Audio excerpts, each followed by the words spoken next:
le premier de ces facteurs-là, encore une fois, c'est la fatigue. La fatigue diminue la vigilance, la concentration, l'attention. Mais surtout, le plus dangereux, c'est que ça altère le jugement. Donc, ça peut te faire prendre des décisions douteuses. OK? Surtout si ta décision, c'est de continuer à conduire quand même. Parce que dites-vous quelque chose, là. Quand on est sur le point de s'endormir, trop fatigué, c'est que notre cerveau, dans ce temps-là, a déjà commencé à voyager entre deux mondes, entre le monde des rêves et la réalité. Ce qui veut dire que tu n'es pas tout là, tu es à moitié endormi. Donc, imagine s'il y aurait un danger en plein milieu de la route plus loin, comme par exemple un gros orignal en plein milieu de la route.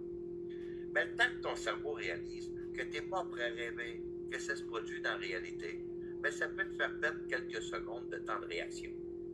OK, vous allez me dire qu'une couple de secondes, c'est pas un vidéo, mais ça peut faire la différence entre arrêter juste à temps ou éviter la collision ou finir tout ça avec une collision.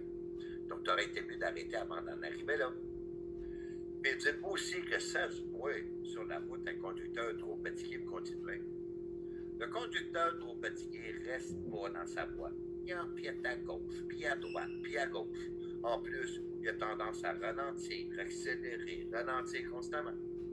Donc, imagine un policier ou un contrôleur routier qui voit ça. C'est sûr qu'il part après toi. La première chose qu'il va te demander, c'est ton logbook.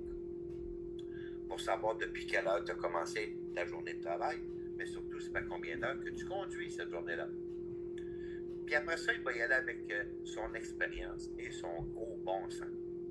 Si après t'avoir vu zigzaguer sur la route, ralentir, accélérer constamment, si après tout ça, il te regarde le visage, puis toi, tu as des yeux tout rouges, puis tu y bailles sans pleine face, il pelaille. Tu viens d'avoir une belle contravention pour faculté affaiblie. Faculté affaiblie, c'est pas juste les drogues ou l'alcool. La fatigue est une faculté affaiblie qui peut t'amener des contraventions.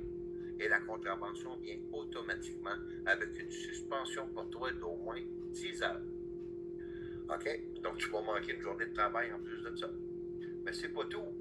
Parce que s'il juge que tu es trop dangereux pour continuer, il peut t'escorter jusqu'au premier stationnement ou jusqu'au premier truck stop et t'obliger à prendre du repos quelques heures.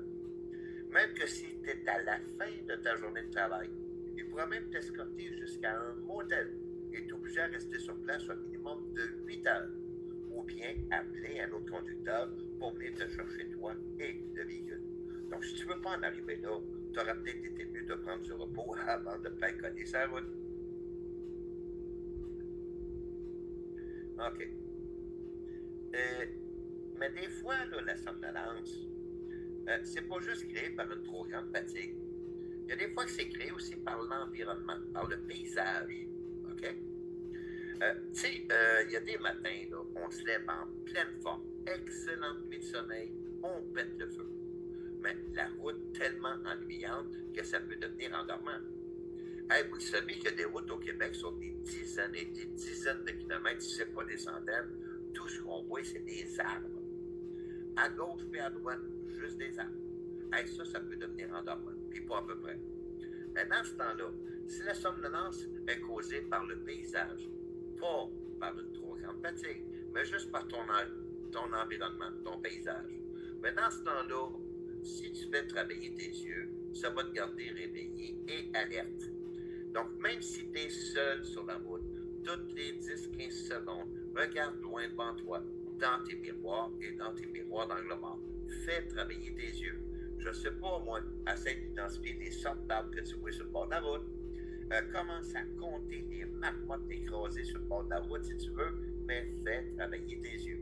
Ça va te tenir réveillé et alerte. Mais je le répète, pas si la somnolence est causée par une trop grande fatigue, mais si la somnolence est causée seulement par le paysage, par l'environnement, oui, faire travailler ses yeux dans ce temps-là nous maintient réveillés et alertes. OK, et le pire temps pour succomber à la somnolence, c'est la nuit, entre minuit et 6 heures du matin. OK? Mais il y a un autre petit pic de somnolence, par contre, l'après-midi, entre 1 heure et 3 heures d'après-midi. Tu sais, après le dîner, là, oh, ça fait du bien, un beau petit dodo. Mais ça ne sera pas une bonne idée si toi, tu es sur la route au volant d'un véhicule lourd. Donc, faire attention l'après-midi, entre 1 heure et 3 heures, il y a un autre petit pic de somnolence là. OK. Maintenant, quand tu vas faire ta vérification avant départ, c'est important de porter une attention particulière aux pneus, aux roues et aux écrous des roues. Le pneu, là, c'est important de prendre la pression régulièrement. Même si ce n'est pas obligatoire dans ta ronde de sécurité, mais c'est ta responsabilité en tant que conducteur professionnel de prendre soin de ton véhicule. Donc, la pression des pneus, il faut la prendre régulièrement. Je ne te dis pas de la prendre à tous les jours, mais au moins une fois ou deux par semaine. OK? Parce que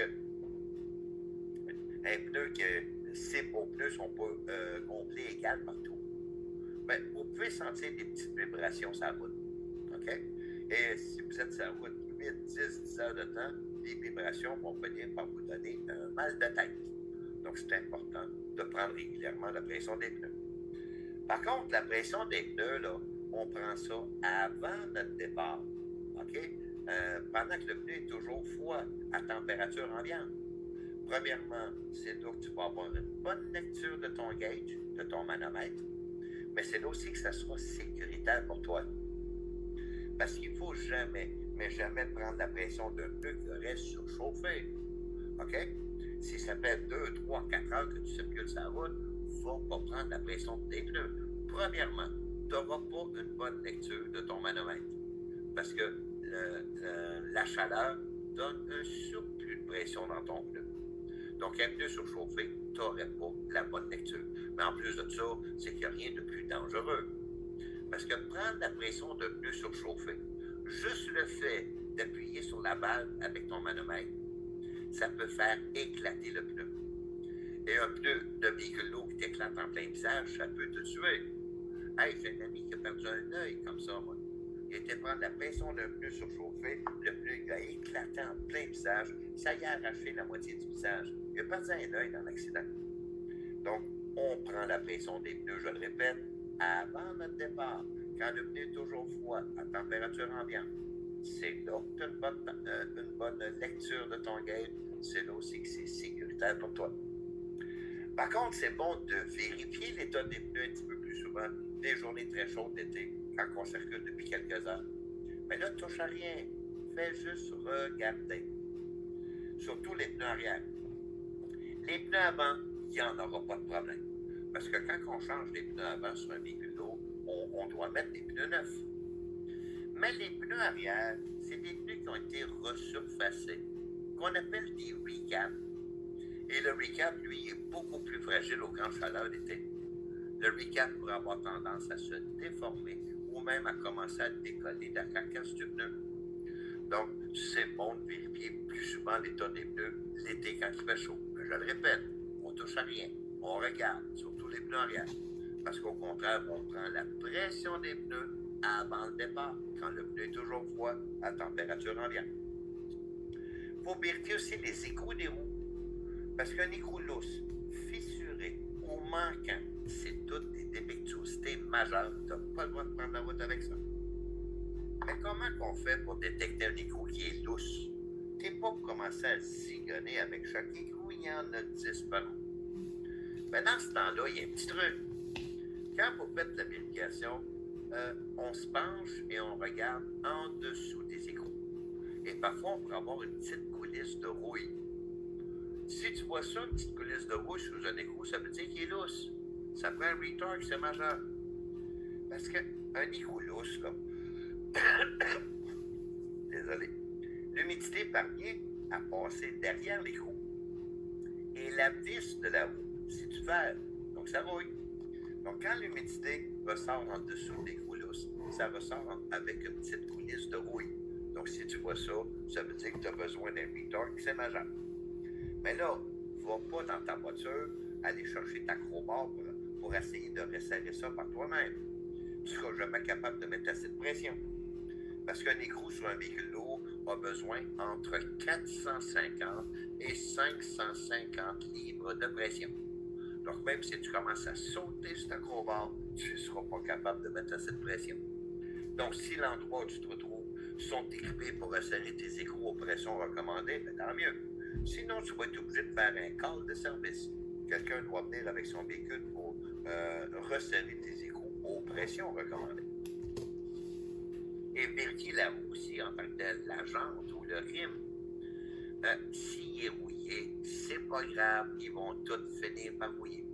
Par contre, si tu verrais une fissure ou une trace de soudure sur ta roue, là, c'est majeur. Tu n'as pas le droit de prendre la route avec ça. OK? Donc, rappelez-vous, ça fait partie des questions à la salle. Une fissure ou une trace de soudure sur une jambe de roue, c'est majeur. Il faut la changer. Il va aussi falloir préparer ton véhicule pour l'hiver. Juste un petit instant pour ouvrir la fenêtre un peu, il fait chaud ici.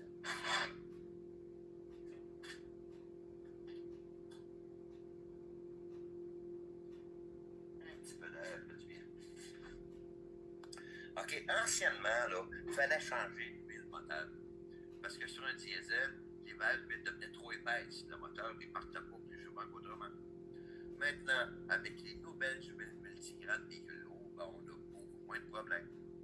Par contre, si ton véhicule couche à l'extérieur l'hiver, ben, quand tu as terminé ta journée, n'oublie jamais de connecter le bloc chauffant, le bloc heater ou le chauffe-moteur, comme on dit en France.